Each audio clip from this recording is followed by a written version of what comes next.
Clubhouse. I actually have a live broadcast that started now on LinkedIn, and for those of you on LinkedIn, I see we got a live broadcast going on. So let's go ahead and kick off our simulcast here between Clubhouse and LinkedIn. Hey, Larry and Paul, why don't we kick off a little bit of discussion? Larry, I know that one of your favorite topics in aviation aerospace is digital transformation, and it's near and dear to Paul because Paul runs a company that has software. I guess maybe I'd start out by saying, hey, what are you guys seeing? Larry, what are you seeing right now in the aviation aerospace industry with respect to changes in digital or people going digital in the industry today?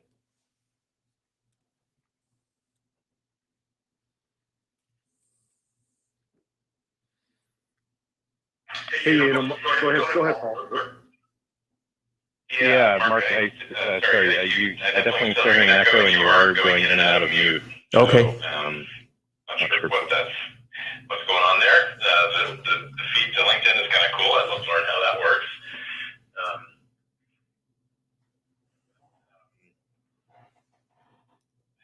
How are we doing now, Paul? Is it better?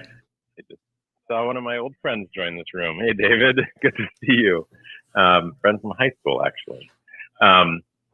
So, yeah, digital transformation. That's definitely a topic that's near and dear to my heart. So for those that are just joining, yeah, my name is Paul Diameter. I have a company called ProShop ERP, and we help companies, typically small to medium-sized manufacturing companies, go completely paperless and sort of digitize their workflows from sort of start to finish. And one of the themes that we've really seen is just how much efficiency people can realize when they are eliminating duplicate sources of data, getting rid of the actual paper in their processes, as those things tend to be sort of extremely inefficient and relatively static, and the pace of business, of course, is extremely fast and getting even faster. And so having static data floating around a company is definitely a liability. So there's just a multitude of reasons why eliminating that makes just a ton of sense and can help companies do more with less resources and less costs and grow their companies. So, which can certainly help with recovery, which I know that you're passionate about, Mark. So, hey, Paul, I know that Paul, I agree with what you said. Go ahead. What you said there, I mean, we've said for so long how important digital transformation is. But I think the thing that struck me here over the last week or two, I think probably last week, Google came out and said, people might never go back to the workplace again. We're going to extend this virtual working environment for a long, long time. And I think, as we see more and more people get vaccinated and more comfort, traveling, I'm not certain that really changes the workplace. I really think that, kind of reinforces the message that that working virtually and connecting, to do your work through, digital transformation is probably even more important and even kind of recognized by Google and Microsoft. So these huge companies are like, I'm not sure we're actually going to go fully back to, face to face, because we've learned a lot of lessons over the last 9 months. Absolutely, Larry. I do believe there's a certain percentage of companies that will be virtual from here on out, and so that is a very sort of rapid and forced necessitation to go digital, which I think ultimately is a great thing, right? It allows teams to find the best talent regardless of where they work. It allows just more flexibility for people's lives and their lifestyles, and it's just got to have positive benefits in general in the long run. And Paul, I wonder, do we end up with a place that's like a hybrid, right? It's a hybrid of, people are kind of learning what we learned over the last 9 months about working from home and working virtual and using the new tools.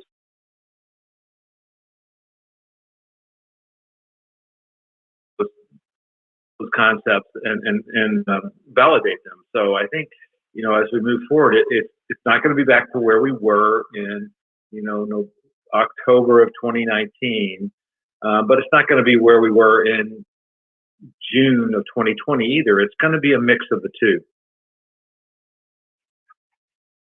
Yeah, that resonates with me. I think we're trying to figure that out for our own company, and I believe we will do a little bit of a hybrid for those at least that work, that live near our, our main offices. That we'll have a couple days a week together, and then work remotely the rest of the time. But we've even over this last year, we've made 4 hires that are just completely out of state. Which is now 10% of our team. So, obviously we're not going to be having those folks join us in an office a couple times a week, but we're glad we were able to hire them, and we probably wouldn't have even thought about it in 2019 of hiring people, out of the region. So that opened up our pool of great candidates. Yeah, that's really cool. Hey, Paul, I know that you're a software company, so of course, your company can operate, virtually, but your customers that you support are mostly hard manufacturing companies, right? Hey, Mark, I got to say, you're just like every 5 seconds you were like in and out. Okay. Maybe try leaving the room and join it again. I don't know if you can do that as the moderator. Yeah, we might try something. Might try something different. So let me see what we can do. Anyway, go ahead, guys. Yeah. But I caught enough of what you said there. Yes, our customers are manufacturers, and they make things with machinery, and they, a certain percentage of the folks need to absolutely be there every day. But at least during the sort of height of COVID, where they were trying to minimize how many people were in the building and how many, how close they were to one another, out on the factory floor, sort of by the nature of the layout of the equipment, people are relatively far apart, which can certainly help keep people safe.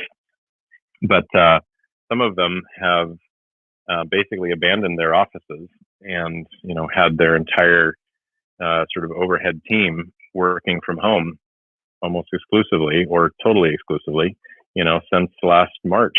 And because there's, literally no paper to transact with one another, they were able to do that with basically no hiccups whatsoever. And, Paul, I think you're just spot on, and it goes back to this kind of hybrid thing that I was thinking about, is that there's still going to be this touch labor, and there's still going to be this need to certainly in a factory environment. My experience from Boeing is you have to be there to build the airplane. But there's so many other things that go into that we've learned over the last year, that you can leverage digital transformation or the tools to enable those people to do their job probably even more efficiently than they were doing it before. Totally. Yep. Absolutely. Preaching to the choir there. Yeah, it absolutely can be more effective than their old way of doing things in an office with paper-based workflows. No question about that. Hey guys, can you hear me any better right now? I think probably. You'll have to okay. talk a little more. Yeah. Sure. Yeah. Great. Good. Good. All right. Well, hey, listen. I wanted to ask you a question. Is that Paul, you're close to the aerospace component of the industry, and I was wondering what you're seeing happening with the companies that you support. What's happening to their business right now? Are you seeing any growth in any sectors right now? Overall, yes. Definitely in the last few months, I think almost universally our clients have said that things are absolutely picking up, getting much more busy. But even across the whole of last year, I've talked to a number of companies number of shops that were up considerably in 2020. That's not universally true. There's certainly some that have had a tougher time of it, but I'm seeing very strong backlogs and just growing order books in the last few months.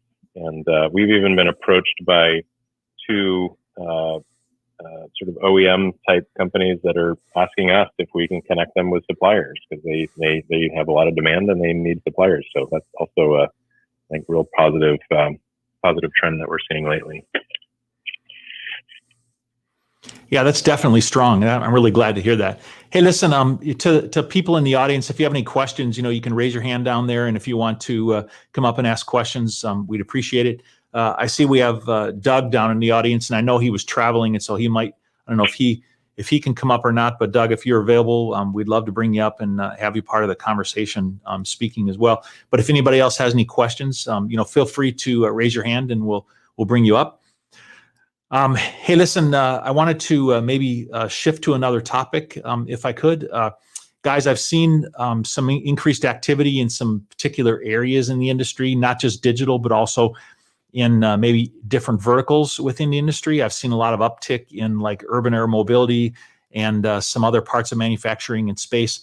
I was wondering if Larry or Paul, if either of you have seen any upticks in these areas, or if you have maybe had any additional business in these areas. Just wanted to know what maybe thoughts you had in any new market segments where maybe you're growing more than the ones you've traditionally been in.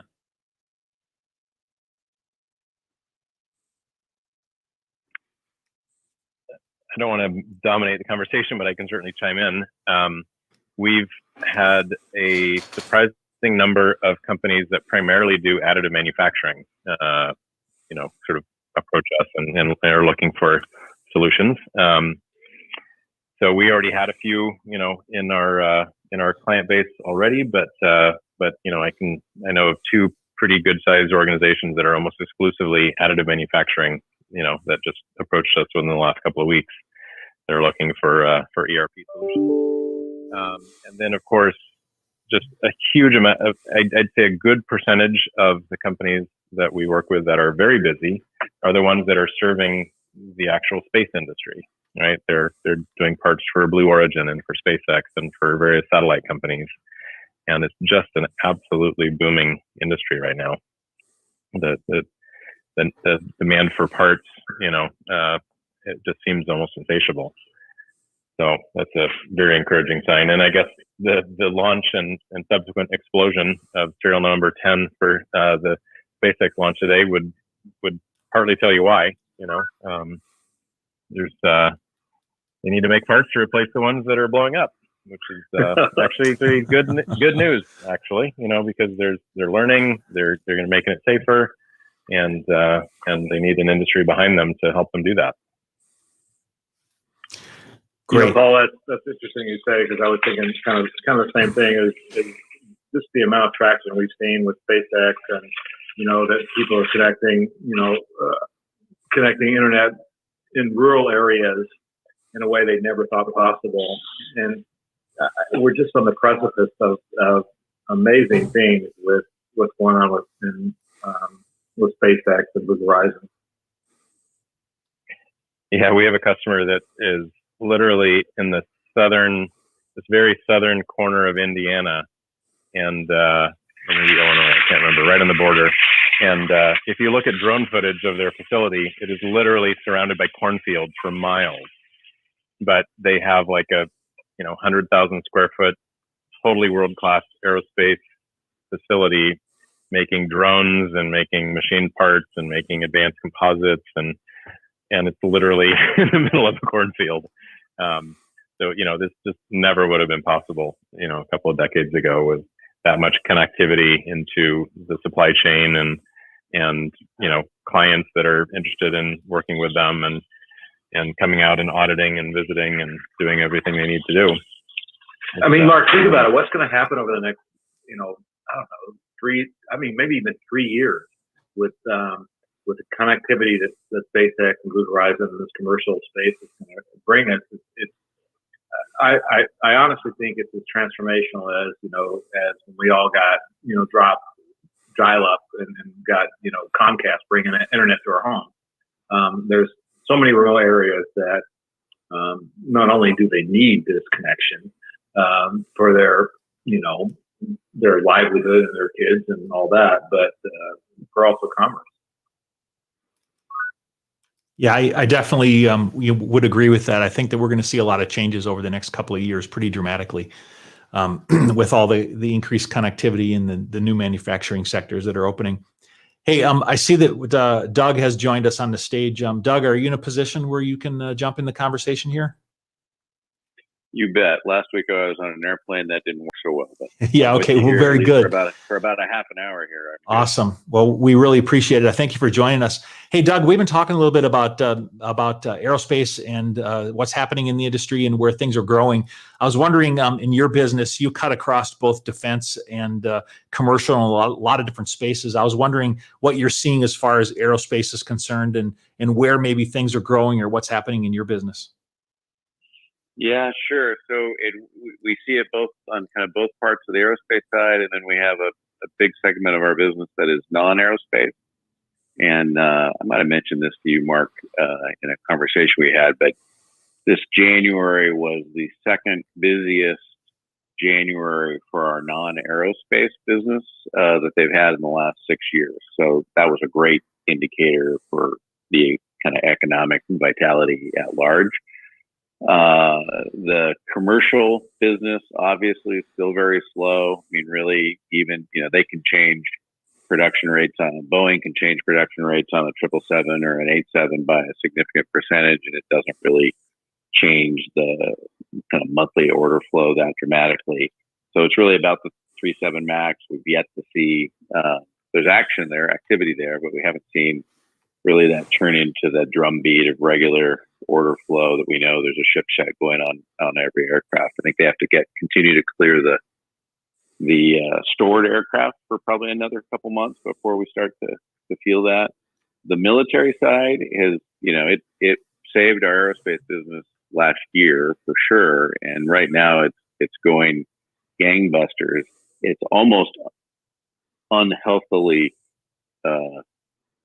crazy, though. I mean, they are pushing dates in, pushing dates out, changing order packages literally a couple times a day.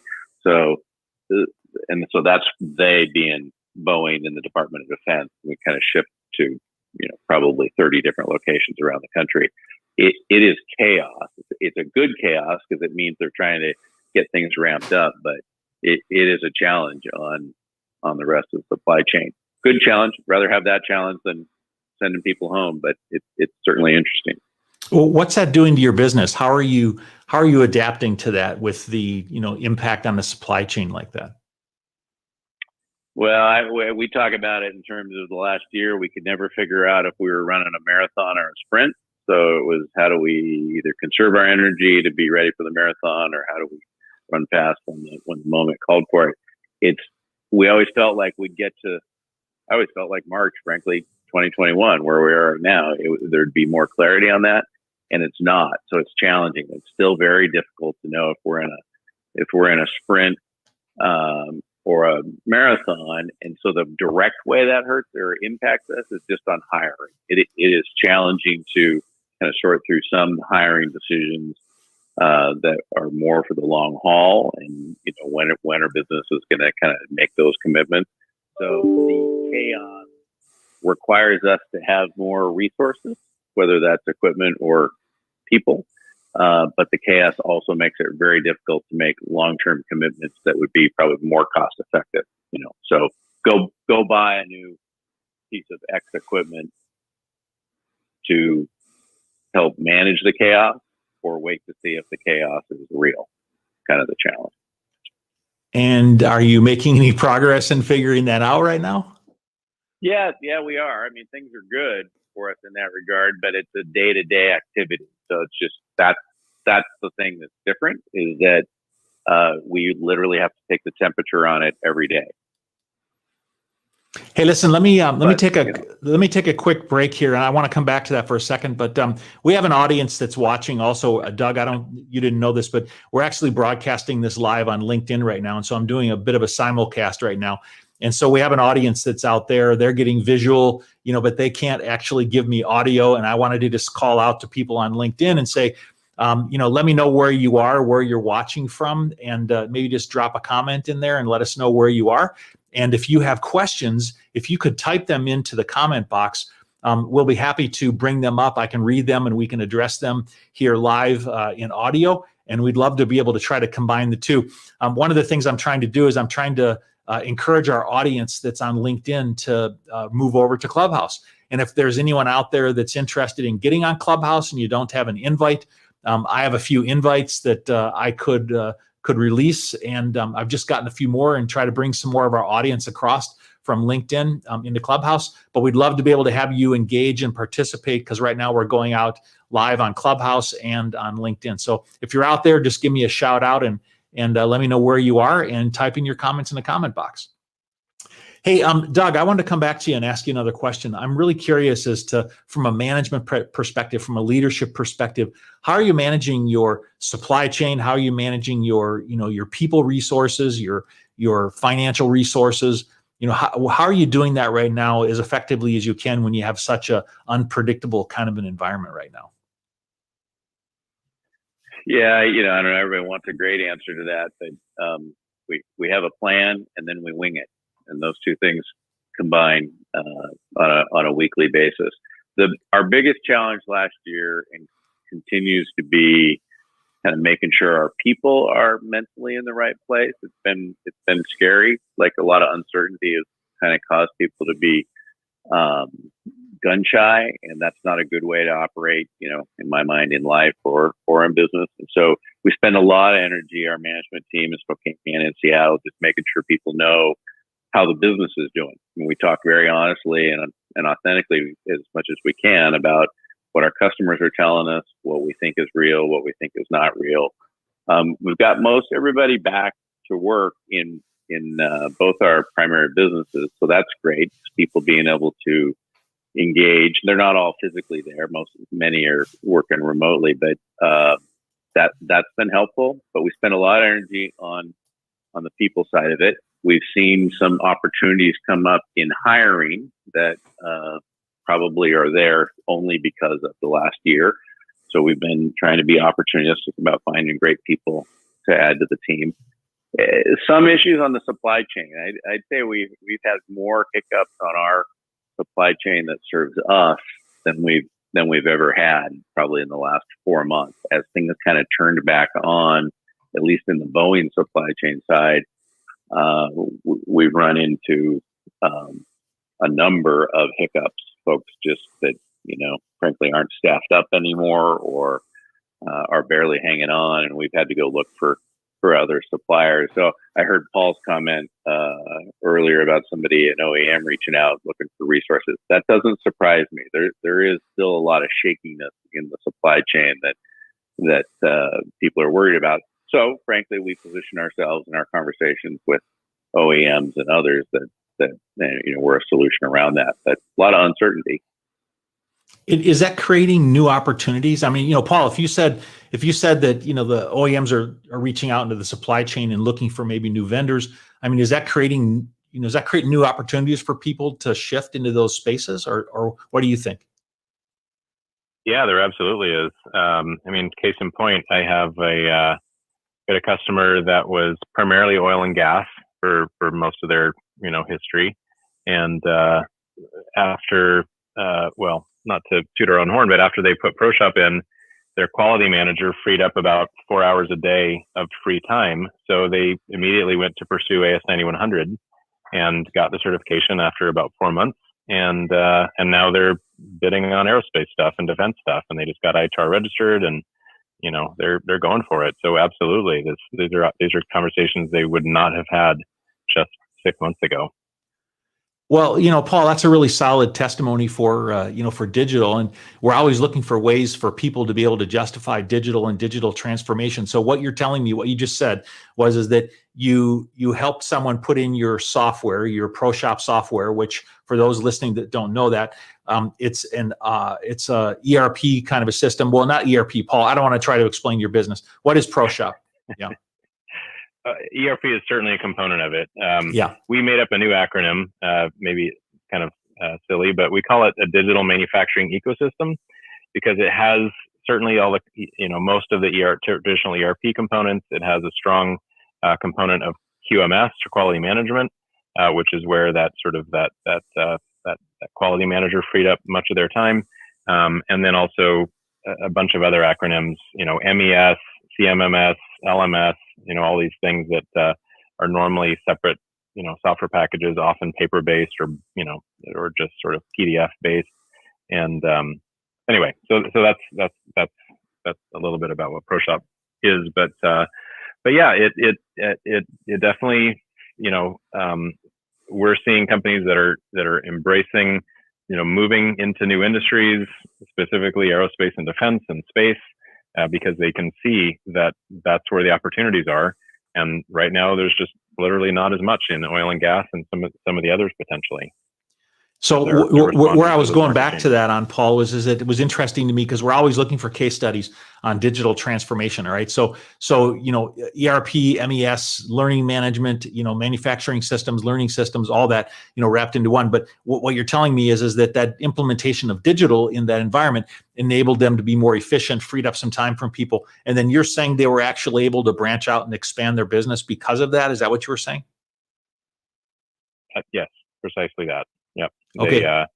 In this case, they freed up enough time from, just daily clerical work from their quality and QMS manager, to actually go attack and spend the time to get AS9100 certified. And of course, they use ProShop to help facilitate that. So that made it even quicker. But yeah, and now they're connecting, they're networking, they're going to events. They went to like the PNA conference, recently, and they from the connections they made at that conference, and they're down in Louisiana, so not anywhere near Seattle, but they got bid opportunities and are now quoting work, for companies that they met just a few weeks ago in industries that they never served, just a few months back. Hey, Mark, this is Doug, and I'd be curious what Paul had to say about this. I've run into a number of opportunities recently where folks are looking at the resources they now have in the bank from the second round of PPP loans, and they're going to directly spend that on things like digital transformation or ERP systems or other upgrades that are not at all consistent with what PPP was designed to do. It was designed, obviously, to backfill payroll, but the math has kind of played out for a lot of people that if you use it for payroll and related expenses, high likelihood you get a PPP loan forgiven.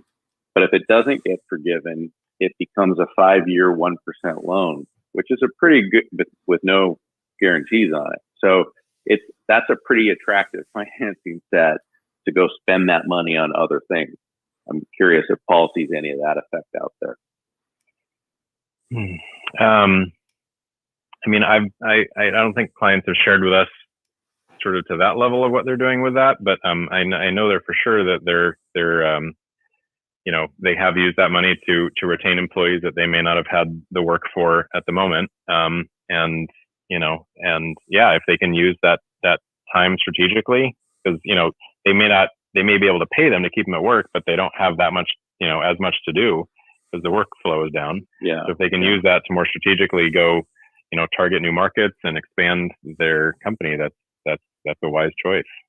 How do you, I guess, and I wasn't trying to frame it like people were doing kind of handling that money inappropriately. It's just it's a realistic choice that people can make with it. But do you feel like there's liquidity out there when you're talking to customers? How do you feel? Is there like, we want to wait and see how things go before we make a commitment, or is there kind of confidence out there?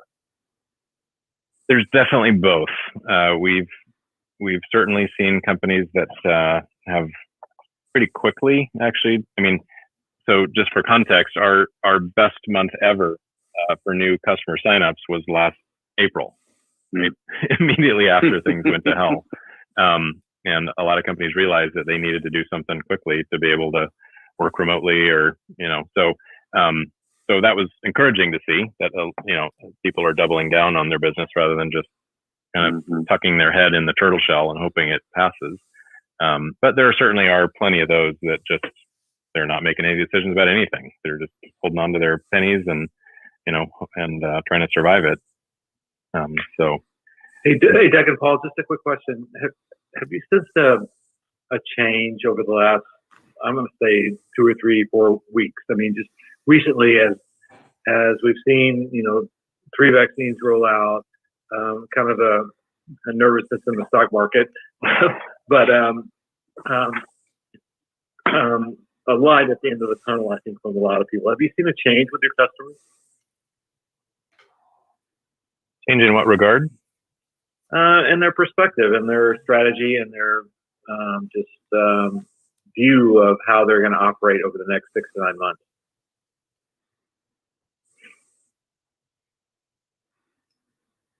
I guess I would just throw in that I don't feel like any of our customers quite yet have a 9-month perspective about them, but as I said earlier, the non-aerospace work we do, which is everything from folks that make pelotons and treadmills to generators and really any sort of industrial or consumer application, they are backfilling their inventory as quick as they can. So I think that's a really positive sign.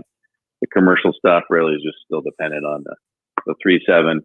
I fly once a week to go see one of our businesses, and there's no doubt those flights are significantly more full now than they've been in a year. Yeah, I would agree with you that I think we're probably maybe another month or 2 away from maybe feeling some of the positiveness. Yeah, I definitely myself personally am seeing increased activity. I talk to a lot of businesses and trying to keep in touch with how they're doing and how they're growing. And there's no question that in the last 3 months that I've seen a dramatic increase, in business. And typically everybody knows this. The cycles in business in aviation aerospace is we always see an uptick in the February, March, April timeframe after budgets occur. And so I'm certain that we can combine the increased confidence in the market and just the normal cycles that we see in the industry, that I'm certain that we're going to continue to see increased growth and movement at this time, right now.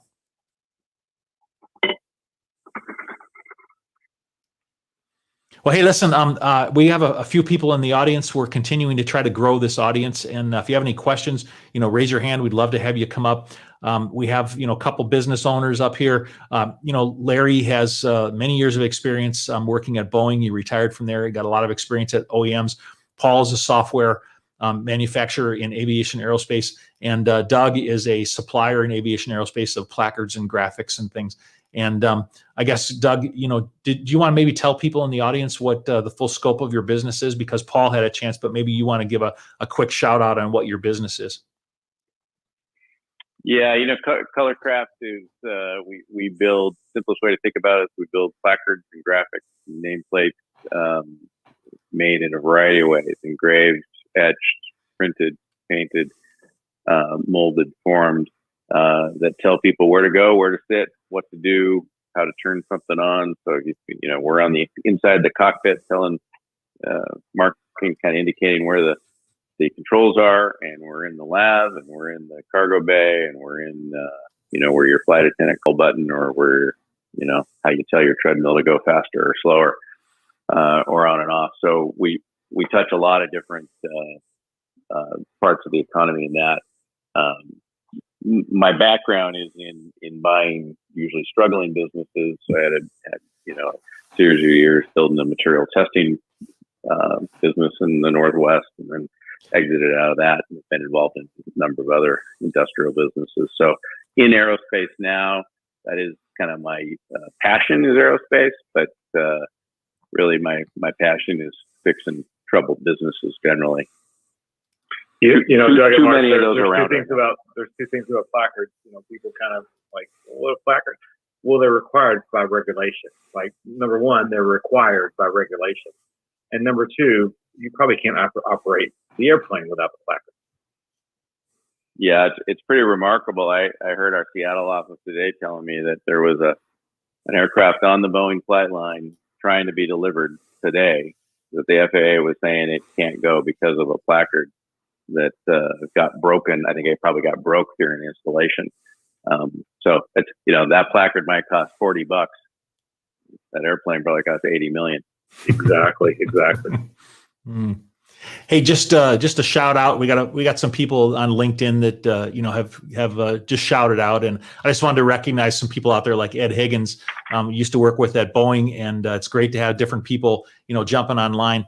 Hey, Doug, I wanted to come back to you for a minute. I'm working with a number of people in different business spaces right now, and I'm looking at capital markets and what's happening right now, and I'm tending to see more available capital right now in different markets for investment in different particular opportunities. I'm wondering what you're seeing, from your standpoint. Do you think there's available capital right now for businesses to be able to expand and to grow right now from your perspective? I think there's a significant amount of private equity capital available right now, probably more than I've seen in a long time. Yeah, that's my perception, and I have a number of businesses right now that I've been out seeking capital, and I've had people very responsive to some inquiries that I've had out there. Given that we have a really strong capital market right now, how does that affect our businesses? Paul, Doug, I mean, what is there an opportunity to grow or expand right now because of that? Doug, what are your thoughts on that? Well, I think I have one private equity partner in the Colorcraft group, and that's the first time I ever had outside investors in a deal. The opportunity to grow using the capital that's available is very significant. So I spend most of my time looking at new opportunities, and right now I think the hard part is it's like a little Ouija board activity because some people don't know how badly their business is going to be 6 months from now, or they're coming out of it and they're going to make it. So like the whole decision, do I want to sell my business or not, is really complicated for a lot of businesses. The amount of money and capital that's available certainly makes it easier from a buyer standpoint. But I think just sorting through, in a way it kind of challenges you because you're still sorting through opportunities, and then you're also sorting through good money from bad money. And there's a real world there where some investors are not who you want on your team, and others are exactly who you want.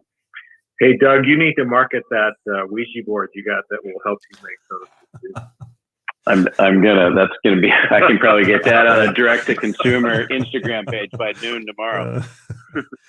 Yeah, I think everybody could use one right now. I know that that's one of the challenges that everybody has. I mean, for many of us that have been in the airline component of aviation aerospace, we're still looking at it and we're still trying to predict what that really looks like. And Larry brought this up earlier. He said, some businesses are saying we're not even really sure what a recovery looks like right now.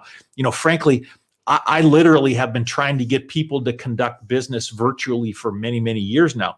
And all of a sudden, people are, more receptive to conducting business virtually than ever before. So the good news is that I'm able to conduct business virtually, with people right now. The bad news is that we're in the airline industry, part of our business that we're in right now. And that segment, it's difficult to predict what that recovery actually looks like. I'd like to hear from you guys is that, how much of your business really is impacted by doing business face to face, and what happens now that you're doing more business maybe, virtually right now? Well, how does that impact your business? Larry, Paul, Doug, any of you? Yeah, I'll chime in. For us, it hasn't. Pretty rarely, at least from a sales perspective, it's pretty rare that we would go visit a customer. All of our demoing and sales calls are almost always done through virtual meetings, and then our actual, for the most part, probably 80% or more of our implementation and training process is all virtual as well. Obviously, COVID kind of locked down ability to go visit customers in person for some of the sort of final stages of implementation. But I'd say that, we were, it wasn't that big of an impact. There's a little bit of pent up demand of some visits that we're going to be making here soon, but we have a good proportion of our customers that we have never set foot in their facility, never will. We have a dozen or so customers in Australia, and unfortunately we've never gone to help them implement there.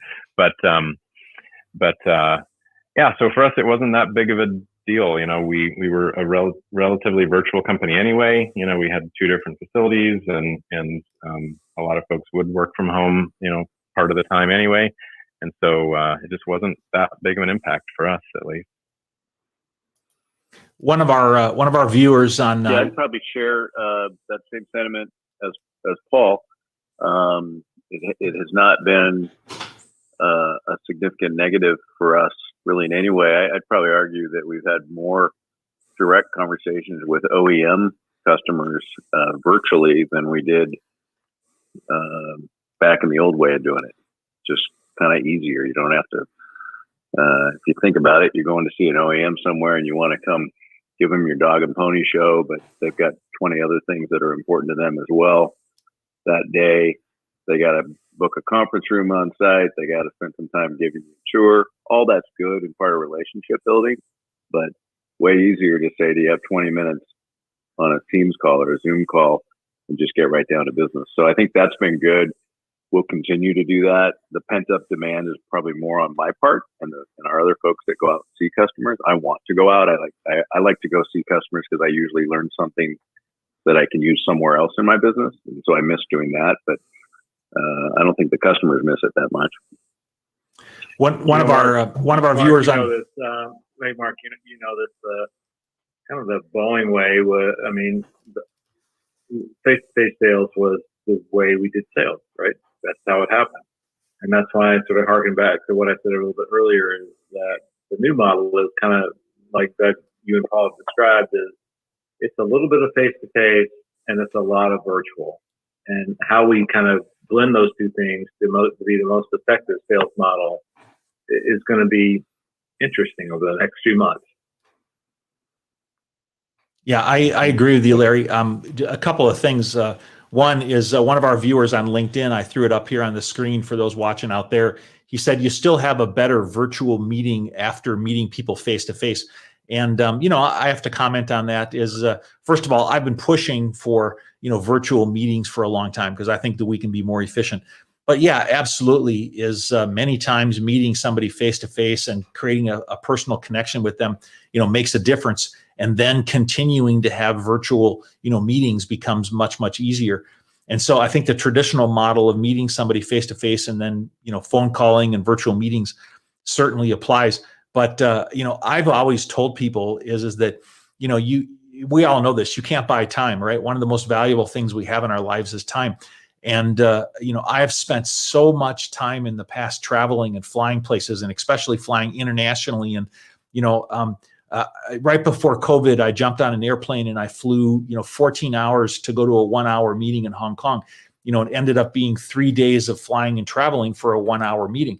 And today people are much more receptive to just conduct that 1 hour meeting. And so the reality is that, by taking a combination of those things, I can seriously leverage the opportunities of meeting people virtually and really get more done. The bottom line is that I think we've seen some tremendous opportunities from the acceptance of people, people accepting virtual connections and virtual meetings that we've just never seen before in the past. But, there's always a tremendous value to sitting across the table from somebody and having a coffee together. I mean, so it's a mixture. It's a mixed bag. Yep, I definitely feel that too.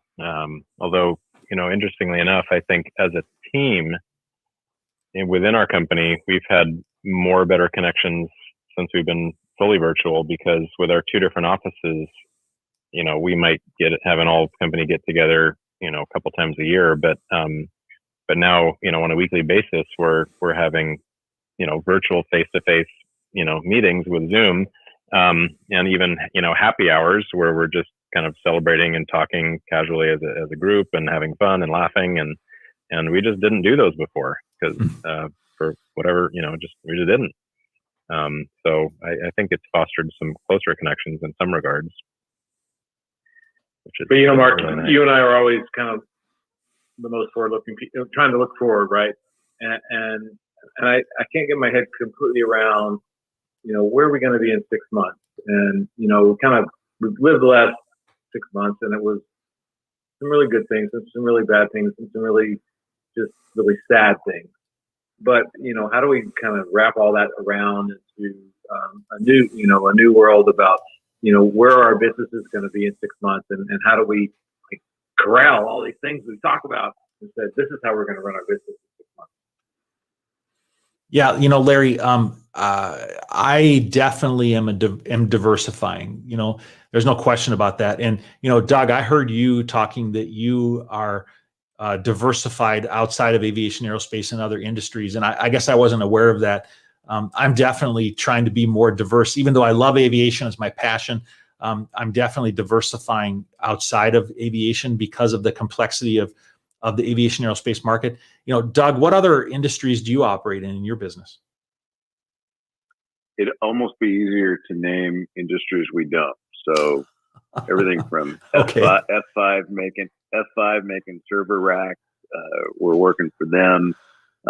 Folks making kind of concert quality audio and visual equipment for Hollywood. We're working with those folks.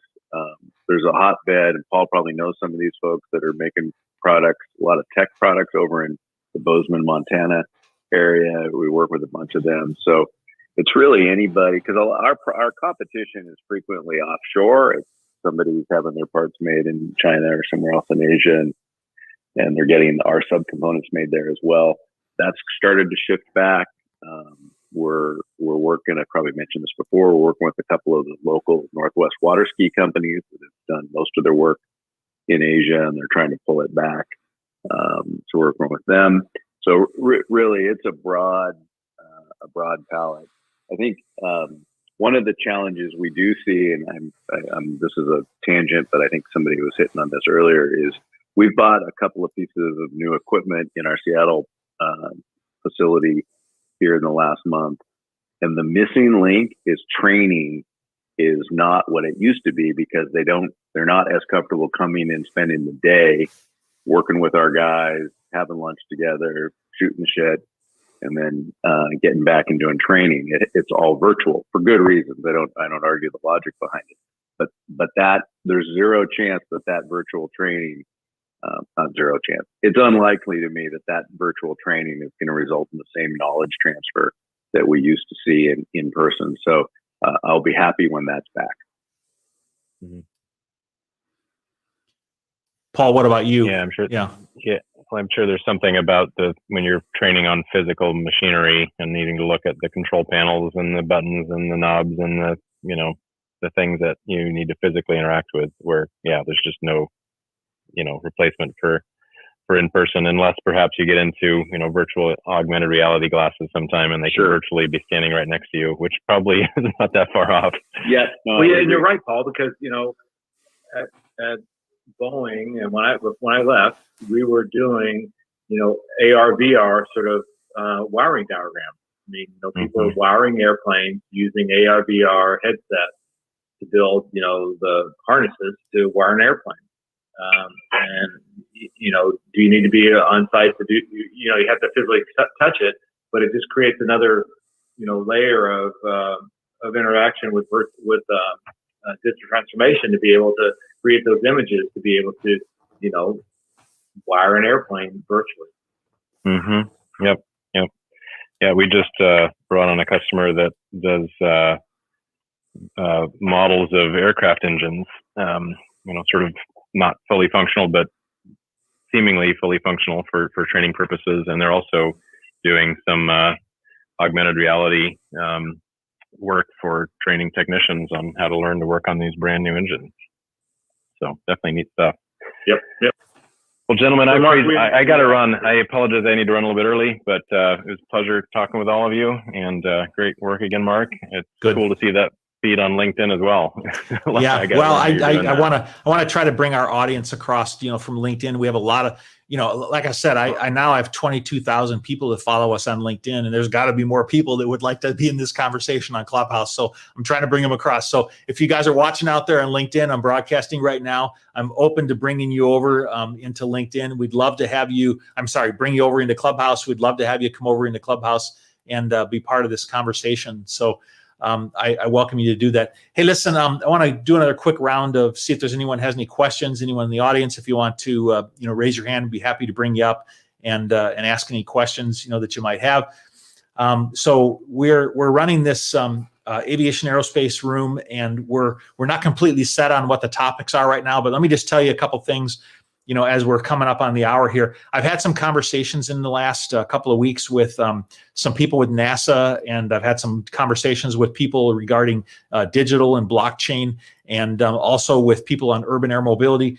And so one of the things that we're going to be doing over the next few weeks is we're going to be partnering with a few other big clubs out there.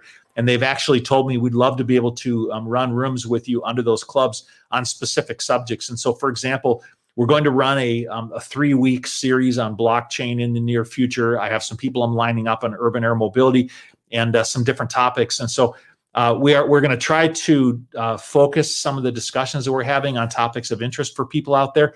And I wanted to invite you to participate in those upcoming rooms that we're going to have. And I know we have a really small, audience here today, and I'm looking forward to, continuing to grow that. At the beginning, honestly, it's a little painful, to have such small audiences. When I look at some of the other rooms on Clubhouse, and they're, hundreds, if not thousands, of people. And but hey, we're going to hang in there because this is a really important subject of ours, aviation aerospace, and there aren't a lot of rooms, out there. There's some good ones out there. And we're going to continue to try to grow this and to draw more people in. But Larry and Doug, I'm going to give you guys kind of a last word, and then we're going to just sort of wrap things down for today. Guys, any additional comments? Larry, you got anything for us here tonight? Mark, I don't. In addition, other than just really curious to look forward. I mean, we know what happened in the past. What are we going to do? Look forward to integrate these learnings from the last year into our business strategy.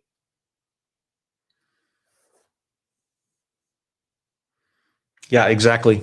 Hey, listen, Assad had his hand up, and Assad, before we shut things down, I want to give people an opportunity to ask any questions. Assad, how can we help you today? Hey, Mark, it's good to hear from you, and really enjoy tuning in and listening to your podcast on LinkedIn, and also listening into your rooms on Clubhouse. I really enjoy them. Learn a lot of things. I just had a quick question for you, actually. I know you had mentioned a little while ago the topic of, you saw things picking up about 3 months ago, start ramping up. And I think I mentioned this in one of our rooms that I was in, that we saw pick up in the staffing side of things with one of our clients out in Vietnam with Bamboo Airways. I just had a question: in what parts are you kind of seeing growth in terms of the aviation side? Right. Yeah. Let me address that. So just for everybody kind of watching out there, is one of the things that's been a passion of mine over the last, Larry and I together, we said, hey, we want to run some effort to try to bring together business leaders and to have conversations like this on LinkedIn. And we've been trying really hard to focus on the topic of recovery in aviation. All right. And as a component of that, what we've done is, Larry and I together at times, but myself, is that I've done about over 300 live interviews on LinkedIn in the last 10 months. And it's been with different businesses really all around the world, right? And so specifically to answer your question, Assad, is that I've been talking to different businesses in all kinds of different sectors, from aviation aerospace to airlines to MROs and across the board. And specifically what I've been seeing is indicators from different businesses, all right? So some businesses are telling me that their revenues have been dramatically increasing. Aviation software companies, there's some aviation software companies I've worked with who have actually hit record numbers in 2020, heading into 2021 at this point in time. And other businesses like Business Aviation, for example, we know have been doing extremely well at this time.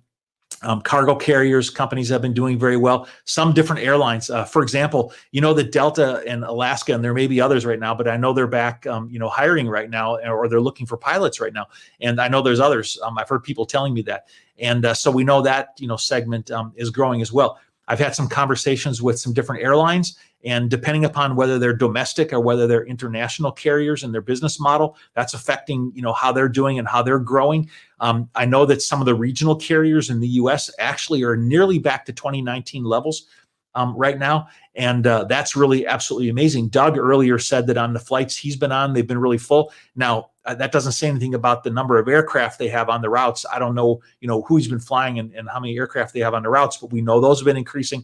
And then Assad, another indicator that I've seen is I've actually been getting a lot of new RFPs that have been coming out. I've seen people putting out RFPs and people looking at additional digital that they're doing, additional digital transformation.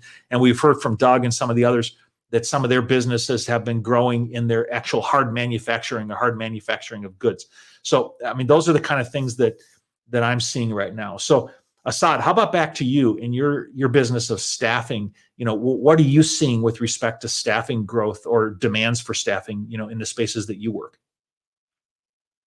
Sure. So what I did say was kind of earlier is that things have picked up in terms of staffing with us from our existing clients, and we had some new clients as well, and we've also picked up some a lot of ferrying aircraft in and out of different countries, and also just working through that, and that's because we do have crews all over the world, so it's easy for us to position an aircraft from China to a different location because we have crews in those countries, and a lot of them are not working at the moment as well. So a lot of them are on unpaid leave and that sort of stuff. But yeah, I think for the most part, our clients are starting to reach back out to us, starting to ask for different, crews, whether it be instructors, first officers, engineers, flight attendants. We've seen pickup on that, and we've also, some of our business aviation clients have also reached out to us, and we've been staffing that throughout the pandemic because there was a boost in business aviation. So in that sense, we obviously, kind of ramped up our crew with business jets and that sort of stuff. So, Assad, what is the staffing that you provide? What is your business specifically? Anything aviation. Okay. Anything aviation. Yeah, we staff. So pilots, mechanics, planners, dispatchers, I mean, the whole 9 yards. I mean, what? I mean, yeah, the whole 9 yards. Everything you mentioned, ground staff, flight managers, flight ops, directors, managers, on ground, in the air, you name it, we do it. We staff it. Okay, great. So I just quickly glanced at your profile. Looks like you have a good full profile. So anybody watching, I wanted to encourage you, here on Clubhouse to take a look at Assad's profile and reach out to him. Assad, for those that are watching actually on my LinkedIn broadcast right now, they can't see your profile.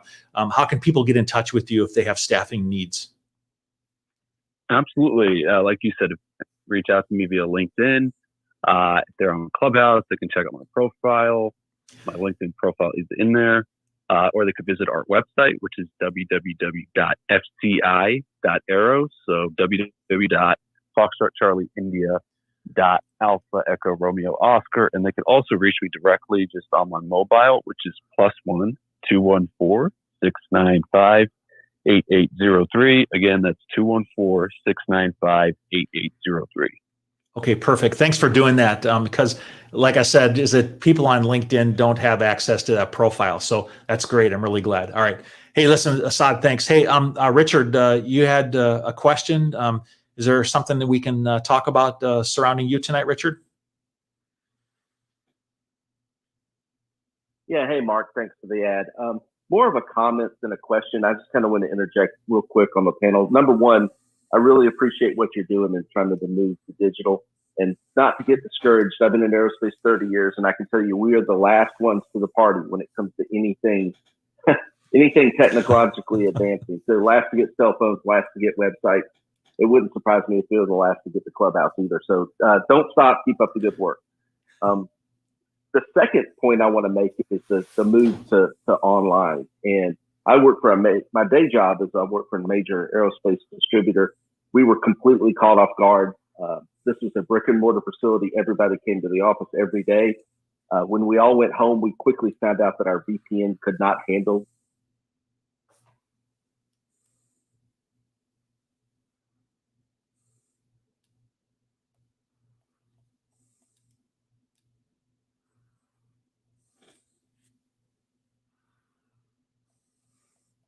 Oh boy. Looks like our room got stopped. Okay, all right, everybody. Hey, listen, it's been really great having this simulcast today between LinkedIn and between Clubhouse. And it looks like somehow the room got closed and we got jumped out of the room. And so I thank you all for joining us today on this simulcast between Clubhouse and LinkedIn. And I wanted to reach out to you, those of you that have been watching here on the LinkedIn broadcast tonight, and tell you that I really appreciate you joining.